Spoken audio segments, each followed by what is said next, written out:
আজকে আমাদের এখানে যে গণেশ পুজো হয়েছে, বাড়ির সামনে গণেশ পুজো হয়েছে, তো সেই জন্য সন্ধেবেলায় তো ভোগ দিয়েছে, ঠাকুরের ভোগটা দেওয়া হয়েছে। তো খিচুড়ি, আলুর দম এইসব দিয়েছে ভোগ। এইটাই আমি নিয়ে এসেছি বাড়িতে, নিয়ে এসে এখন আমি খাচ্ছি ভোগটা।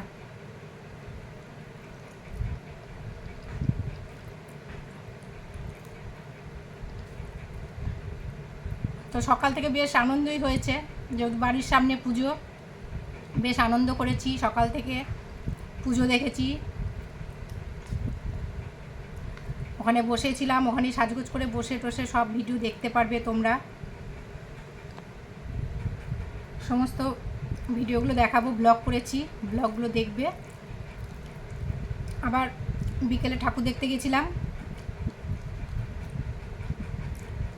সবাই মিলে ঠাকুর দেখতে গেছি, বেশ মজাই হয়েছে। খিচুড়িটা খুব সুন্দর হয়েছে। এটা এক বাটি খেলে পেট ভরে যাবে। তো সেই জন্য সন্ধেবেলাতে ঠাকুর দেখতে গেছি, ওখানেও প্রসাদ দিয়েছে, ওখানে লুচি আলুর দম দিয়েছে, সেটাও তোমরা দেখতে পাবে, সবই ভিডিও করা আছে, সব দেখতে পাবে। তো আমি এটা রাত্রে এখন খাচ্ছি। আজকে ভিডিওগুলো পরে এখনও এডিট করা হয়নি, ওগুলো এডিট করে ছাড়বো।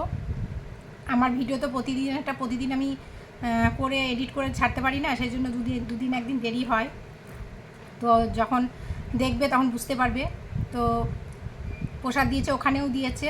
তো ওখানে লুচি আলুর দম দিয়েছিল, ওখানে ঠাকুর দেখতে গিয়ে ওখানে বেশ লুচি আলুর দম সব খেয়ে আমরা ঠাকুর দেখে তারপরে এসছি। সব বান্ধবীরা মিলে ঠাকুর দেখতে গেছিলাম।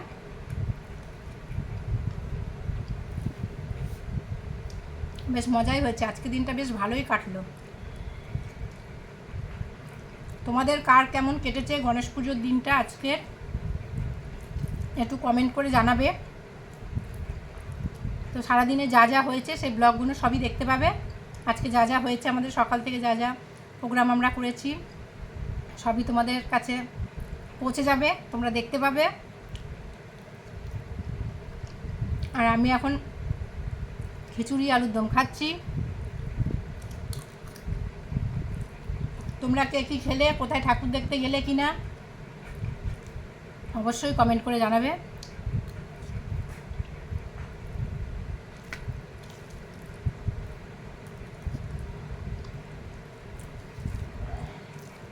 যখন দিয়েছিল প্রচুর গরম ছিল, কিন্তু তখন তো খেতে পারিনি, তখন খিচুড়িটা রেখে দিয়ে আবার ঠাকুর দেখতে চলে গেছি।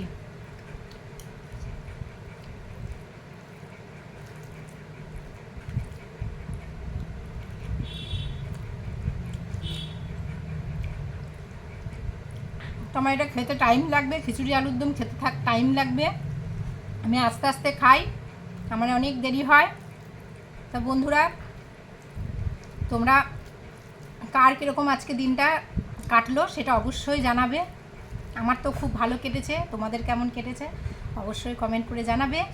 আর আজকের ভিডিওটা এই পর্যন্তই। আজকে তোমাদের রাতটা ভালো কাটুক, আমার জন্য ভালো কাটুক। Good night, tata.